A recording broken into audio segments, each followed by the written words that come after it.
میرا سوال ہے کہ کیا امریکہ اور برطانیہ کو عراق کے مظالم کی اس دنیا میں سزا ملے گی یا اگلی دنیا میں؟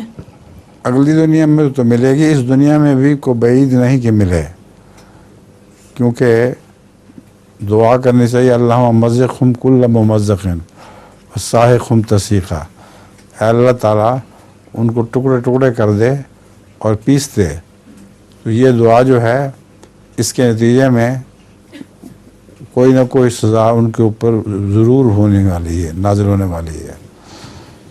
باقی ہم بھی یہاں کے شہری ہیں، اس لیے ہمیں ڈر ہی لگتا ہے ان کو بد دعا کرنے کا، کیونکہ ان کے اوپر تو جس طرح محوری طاقتیں حاوی ہوئی تھیں ایک زمانے میں، تو لندن کا وہ حال ہوا تھا جو اس وقت بغداد کا حال ہے،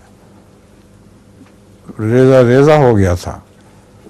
ہر دفعہ ہر جگہ مہاجرین تھے، چیخیں مارتے تھے، سائرن پہ سائرن بجتے تھے۔ تو ہمیں تو رحم آتا ہے کہ قومی ہم قتلوا امیمہ اخی فإن رمیتہم یصیبنی سامی، ایک عرب شاعر کا شعر ہے کہ میری ہی قوم نے میرے بھائی امیمہ کو قتل کیا ہے، اگر میں ان پر تیر پھینکوں تو مجھے ہی تیر پہنچے گا وہ۔ تو ہم تو ڈر کے مارے اسی لیے کچھ نہیں کہتے کہ اللہ بہتر جانتا ہے ان کا کیا حال ہوگا، معافی رکھے تو اچھا ہے۔ جزاک اللہ خیر۔